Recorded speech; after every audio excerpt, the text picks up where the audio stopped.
कृष्णाय नमः। जय शनि देव। ओम नमः शिवाय। प्रिय भक्तजनों, कहते हैं कि शनि देव में आस्था है तो हर एक मंजिल के लिए रास्ता है। प्रभु शनि देव न्याय और कर्म के देवता माने जाते हैं। इनका एक और नाम है कृष्ण। भगवान शनि देव के आराध्य श्री कृष्ण जी हैं और कृष्ण भगवान ने शनि देव से प्रसन्न होकर अपने नाम पर इनका नाम कृष्ण रखा और कहा, जो भक्त ओम कृष्णाय नमः मंत्र का जाप करेगा उन्हें शनि देव के साथ साथ भगवान श्री कृष्ण की भी कृपा प्राप्त होगी। श्री कृष्ण भगवान को पूजने वाले शनि देव के कृपा के पात्र बनेंगे। तो प्रिय भक्तों, आज मैं सुना रही हूँ शनि देव और ब्राह्मण की कथा, साथ ही हम एक और दुर्लभ चमत्कारी कथा का भी श्रवण करेंगे कि कैसे ओम कृष्णाय नमः मंत्र का जाप करने वाले भक्त का शनि देव ने कल्याण किया। जो भी भक्तगण आज के दिन इस दुर्लभ रहस्यमय कथा का श्रवण करते हैं उन्हें मन चाहे फल की प्राप्ति होती है। उन्हें शनि देव की दशा 7.5 ढैया नहीं सताती। तो प्रिय भक्तगणों, भगवान शनि देव की कृपा प्राप्त करने के लिए आप सभी भक्तगण प्राचीन पौराणिक कथा को बड़े श्रद्धा और प्रसन्न चित्त मन से श्रवण करें। किसी गांव में एक बहुत ही विद्वान ब्राह्मण रहा करता था। एक दिन रात्रि में उसने सपने में देखा कि एक नीला वस्त्र पहने हुए बहुत ही दिव्य पुरुष उसे कह रहा है कि हे ब्राह्मण देवता, मैं तुझे लगूंगा। अब देखिए, यह सपना उस ब्राह्मण को रोज दिखाई देता। इससे वह परेशान हो गया और दुबला पतला होने लगा। उसका स्वास्थ्य बहुत ही गिरने लगा। एक दिन उसकी पत्नी ने कहा, देखिए जी, मैं आपको कितना अच्छे से खिलाती पिलाती हूँ, मेवा मिश्री खिलाती हूँ, दूध मलाई खिलाती हूँ, अच्छा भोजन आहार पकाकर खिलाती हूँ, फिर भी आप इतने दुबले पतले क्यों होते जा रहे हैं? इसका क्या कारण है? प्रिय भक्तों, उस ब्राह्मण ने अपनी पत्नी से अपना सारा हाल बताया कि मेरे सपने में एक नीले कपड़े पहने हुए बहुत ही दिव्य पुरुष आते हैं। वे मुझे कहते हैं कि हे ब्राह्मण, मैं तुम्हें लगूंगा। अब यही सोचकर मुझे भूख प्यास नहीं लगती, मैं दुबला हो जा रहा हूँ। तब ब्राह्मणी ने कहा, हे पतिदेव, मुझे लगता है कि आपको शनि भगवान दर्शन देते हैं। आपके ऊपर शनि की दशा शुरू होने वाली है, इसीलिए आपको वे सचेत करते हैं। अवश्य ही वे शनि महाराज हैं। अब की बार जब दिखेंगे तो आप उनसे कहिएगा कि आप मुझे सिर्फ 1.25 पहर ही लगिए। प्रिय भक्तगणों, उसी दिन जब रात्रि होती है तो ब्राह्मण फिर से सोता है और उसके सपने में शनि भगवान दर्शन देते हैं और कहते हैं, हे ब्राह्मण, आज मैं तुम्हें लगूंगा। तब ब्राह्मण ने कहा, हे भगवान, यदि आप लगना ही चाहते हैं तो लग जाइए, लेकिन ये बताइए भगवान, आप कितने दिनों के लिए लगोगे? तब शनि देव ने कहा, हे ब्राह्मण, तुम्हारे ऊपर 7.5 शुरू होने वाली है, मैं तुम पर 7.5 साल के लिए लगूंगा। तब ब्राह्मण ने कहा, क्षमा करो भगवान, इतना भारी तो मुझसे झेला नहीं जाएगा, 7.5 साल बहुत है भगवान। तब शनि देव बोले, अच्छा 5 वर्ष के लिए लगूंगा। तब ब्राह्मण ने कहा, शनि महाराज, ये भी मेरे लिए ज्यादा है। शनि भगवान बोले, तो ठीक है, 2.5 साल का लग जाऊं। ब्राह्मण ने फिर मना कर दिया। तब शनि देव कहने लगे, 1.25 पहर का लगूंगा तो ठीक रहेगा। प्रिय भक्तों, उसे 1.25 पहर की शनि की दशा लग गई। ब्राह्मण ने नींद से उठते ही अपनी पत्नी से कहा, देखो, मेरे 1.25 पहर की शनि की दशा लगी है, सो मैं जंगल जाकर समय बिताऊंगा। तुम मेरे खाने पीने का सारा सामान बांध दो और मेरे पीछे किसी से लड़ना मत, घर में बैठी रहना, बच्चों को भी कहीं मत जाने देना और इस 1.25 पहर में किसी को गाली भी मत सुनाना। ऐसा कहकर ब्राह्मण अपने घर से जंगल की ओर चल दिया। जंगल में ब्राह्मण एक पीपल के पेड़ के नीचे बैठ गया और हनुमान जी का पाठ करने लगा। 1 पहर बीत गया तो ब्राह्मण ने सोचा, बाकी का समय तो रास्ते में ही बीत जाएगा, सो वह वहां से चल दिया और रास्ते में चलते हुए उसे एक सब्जी मंडी दिखाई दी। उसने सब्जी मंडी में से एक बड़ा सा कद्दू खरीद लिया। कद्दू खरीद के अपने चादर में लपेट करके वहां से चल देता है। तभी रास्ते में शनि महाराज एक साधु का भेष बदलकर उसके पास आते हैं और कहते हैं, तुम्हारे चादर में क्या है? ब्राह्मण ने कहा, हे साधु महाराज, मेरे इस चादर में तो कद्दू है। साधु ने कहा, अच्छा कद्दू है तो दिखाओ। जब ब्राह्मण ने अपना चादर दिखाया तो आश्चर्य, उसमें तो उस राज्य के राजा के बेटे का कटा हुआ सर था। यह देखते ही साधु महाराज, जो कि शनिदेव थे, उस ब्राह्मण को लेकर राज दरबार में पहुंच गए और राजा से कहने लगे, महाराज ये देखिए, ये दुष्ट दुराचारी आपके पुत्र का हत्या करके उसके सर को काट के अपने चादर में लेकर घूम रहा था, इसे आप दंड दीजिए। प्रिय भक्तों, राजा ने जब सुना कि उस ब्राह्मण ने उसके पुत्र को मार दिया है, राजकुमार की हत्या कर दी है, तब राजा बहुत ही क्रोधित हुआ। उसने कहा, मुझे मत दिखाओ, मुझे यह सब कुछ देखा नहीं जाएगा। हे सैनिकों, तुम इसे तुरंत ले जाओ और इसे सूली पर चढ़ा दो।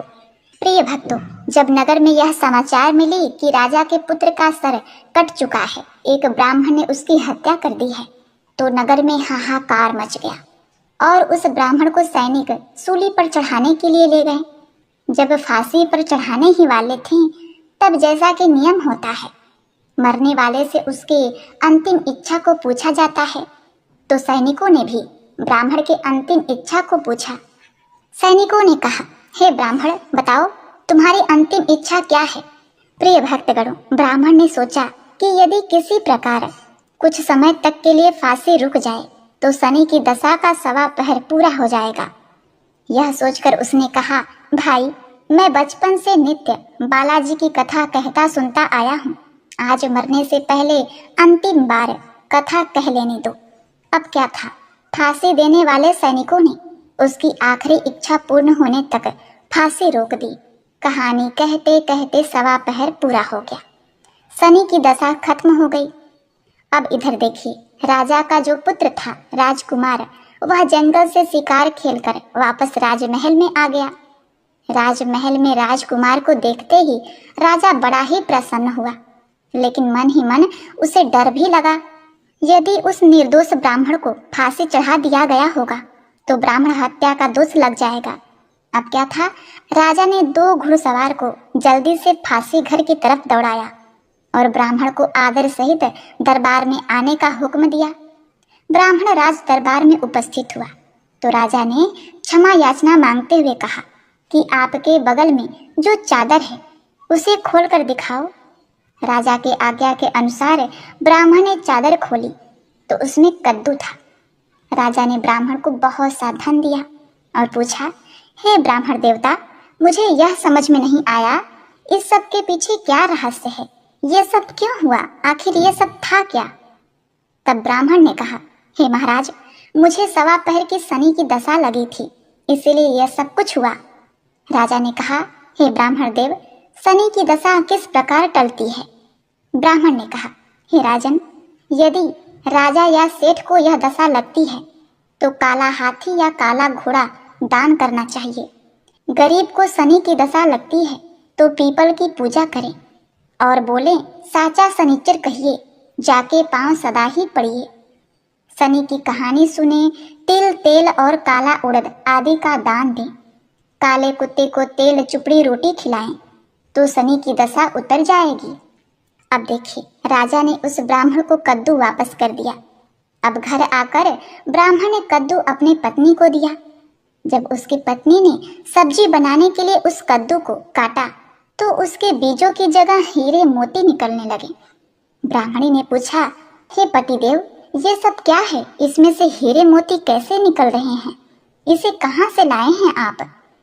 तब ब्राह्मण ने कहा, हे प्रिय, जब शनि की दशा लगी थी तो ये कद्दू कुंवर का सर बन गया था, और जब दशा उतरी है तो शनि जी ने कैसे निहाल कर दिया, हमें माला माल कर दिया। हे शनि देवता, जैसे ब्राह्मण को शनि की दशा लगी वैसे किसी को शनि की दशा न लगे।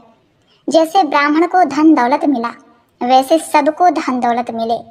कथा कहानी कहते सुनते हुंकार भरते सबको मिले। शनि देव ने ध्यान मन इच्छित फल पाऊं। जय शनि देव, हे शनि देव, जय शनि देव। ओम नमः शिवाय। प्रिय भक्तगणों, अब आइए श्रवण करते हैं भगवान शनि देव की दूसरी कथा। यह कथा सुनने से भक्तों को मनवांछित फल की प्राप्ति होती है।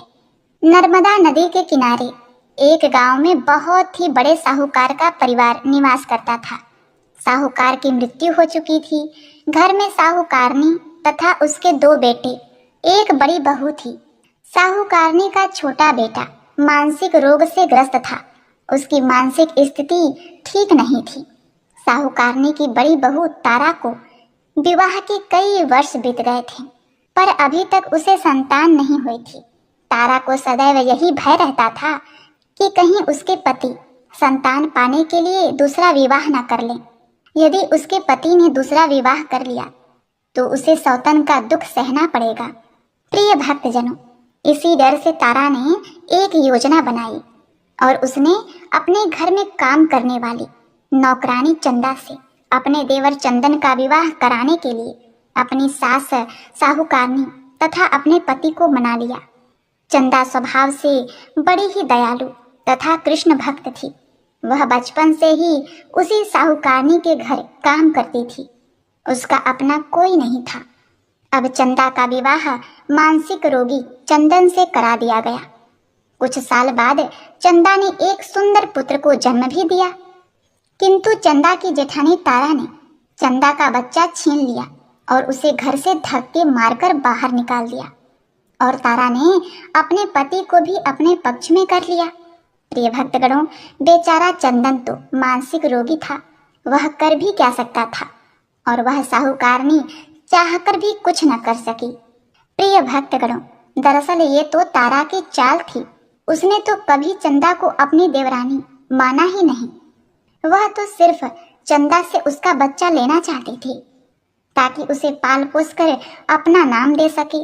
अब देखिए, चंदा के बार बार रोने गिड़गिड़ाने पर भी तारा नहीं मानी और उसे उस गांव से ही निकाल दिया। अब चंदा गांव गांव भटकने लगी। भटकते भटकते वह कृष्ण जी के एक पुराने मंदिर में पहुंच गई। वहीं पर उसने प्रभु से न्याय की गुहार लगाई। वह अपना सर भगवान की चौखट पर पटकने लगी तथा लगातार ओम कृष्णाय नमः मंत्र का जाप भी करती रही।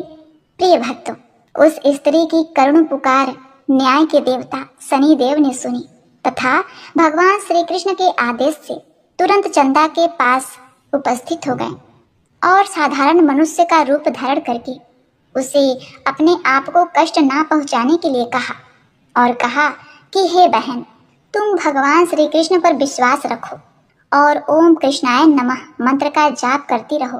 तुम्हारा अवश्य ही कल्याण होगा। तुम्हें जो भी दुख है सब भगवान श्री कृष्ण हर लेंगे और शनिदेव की कृपा से तुम्हारा मंगल होगा। यह सुनकर चंदा भगवान श्री कृष्ण के आराधना में लग जाती है। शनिदेव का ध्यान करते हुए ओम कृष्णाय नमः मंत्र का जाप करने लगी। अब शनिदेव एक साधु का भेष बदलकर साहूकारनी के घर पहुंच गए और अलख निरंजन का अलख जगाने लगे। तब घर से बाहर साहूकारनी निकली और उसने भिक्षा देकर उन्हें प्रणाम किया। तब साधु रूपी शनिदेव ने कहा, हे देवी, मैंने सुना है आपके घर में कोई मानसिक रोगी है। मैंने 7 सालों से हिमालय के जंगलों में भटकते हुए बहुत ही दुर्लभ जड़ी बूटी इकट्ठी की है जो हर प्रकार के रोगों को समाप्त कर देती है। यदि आप कहें तो मैं आपके घर के मरीज को ठीक कर सकता हूँ। प्रिय भक्तों, उस साहूकारनी ने कहा, हे महात्मन, अहो भाग्य जो आप यहाँ पधारें। हाँ महाराज जी, मेरा छोटा बेटा जो कि दिमागी रूप से बीमार है, आप उसे ठीक कर दीजिए। आप जो चाहेंगे मैं वो आपको दूंगी। आइए, घर के अंदर आइए। साहूकारनी ने अपने बेटे चंदन को साधु महाराज को दिखाया, जो अब चंदा के चले जाने से बहुत ही दुखी था। साधु महाराज ने अपने कमंडल से जल निकालकर उसे अभिमंत्रित करके चंदन को पीने के लिए दिया। उस जल को पीते ही चंदन बिल्कुल ठीक हो गया और साधु महाराज ने तारा को भी बहुत समझाया कि वह चंदा का बच्चा उसे वापस कर दे और अपनी गलती को स्वीकार कर ले, किंतु नहीं मानी। वह तो उल्टे ही साधु महाराज को ही डांटने लगी, यहाँ तक कि चंदन के ठीक होने से उससे ईर्ष्या करने लगी। इस बात से रुष्ट होकर भगवान शनिदेव की दशा तारा को लग गई और वह मानसिक रोगी हो गई। उसका एक हाथ लकवा से ग्रस्त हो गया। साधु महात्मा के बताए अनुसार चंदन अपनी पत्नी चंदा को घर ले आया और अपनी पत्नी, बच्चे और माँ के साथ हंसी खुशी जीवन व्यतीत करने लगा। प्रिय भक्तों, तारा को शनिदेव ने उसके कर्मों का फल दिया और चंदा के सिर्फ ओम कृष्णाय नमः मंत्र का जाप करने से उस पर कृपा बरसाई और उसका बच्चा, पति, परिवार वापस मिल गया। उसका पति स्वस्थ हो गया। जय शनिदेव, जय जय शनिदेव, ओम नमः शिवाय। प्रिय भक्तगणों, कथा को समाप्त करने से पहले बहुत ही महत्वपूर्ण जानकारी के विषय में। 7.5 क्या होती है, इससे लोग क्यों डरते हैं? यह सही है कि 7.5 के समय व्यक्ति को कठिनाइयों एवं परेशानियों का सामना करना होता है, किंतु इसमें घबराने वाली बात नहीं है। इसमें कठिनाई और मुश्किल हालात जरूर आते हैं, परंतु इस दौरान व्यक्ति को कामयाबी भी मिलती है। बहुत से व्यक्ति 7.5 के प्रभाव से सफलता की ऊंचाइयों पर पहुंच जाते हैं। 7.5 व्यक्ति को कर्मशील बनाता है और उसे कर्म की ओर ले जाता है। हठी, अभिमानी और कठोर व्यक्तित्व वाले व्यक्ति से यह काफी मेहनत करवाता है। 7.5 के 3 चरण होते हैं। 7.5 का पहला चरण नजदीकी रिश्तेदारों और जातक को प्रभावित करता है। 7.5 का दूसरा चरण व्यापार और गृहस्थी को प्रभावित करता है। 7.5 का तीसरा चरण बच्चों, परिवार और स्वास्थ्य को प्रभावित करता है। भगवान शनिदेव न्याय के देवता हैं। यह कभी भी किसी को ऐसे ही दंड नहीं देते। यदि दंड देते हैं तो उसे उसके साथ बहुत ही बड़ी शिक्षा भी देते हैं। जैसे एक माता अपने पुत्र के गलती पर उसे दंड देती है उसकी भलाई के लिए, उसे सही मार्ग पर जाने के लिए, ठीक वैसे ही शनिदेव कर्म और न्याय के पथ पर चलने के लिए मनुष्य को दंड देते हैं ताकि वह डर कर आगे ऐसा कार्य न करे और अपने जीवन को सरल और सार्थक बनाए। भगवान शनिदेव तो न्याय की मूर्ति हैं। इनकी पूजा तथा भक्ति करके व्यक्ति धन दौलत से संपन्न हो जाता है, सफलता के नई ऊंचाइयों को छूता है, जीवन में तरक्की करता है, घर में सुख समृद्धि वैभव का आगमन होता है, व्यक्ति का जीवन सुखमय हो जाता है। भगवान शनिदेव को प्रसन्न करने के लिए शनिवार के दिन पीपल के पेड़ के नीचे शाम को दिया अवश्य ही जलाएं और कुत्ते को तेल से चुपड़ी रोटी खिलाएं। शनिवार को जल में तिल डालकर पीपल को जल चढ़ाएं। इससे शनिदेव अत्यंत ही प्रसन्न होते हैं और महामंत्र ओम कृष्णाय नमः मंत्र का जाप भी करें। जय शनिदेव, जय जय शनिदेव।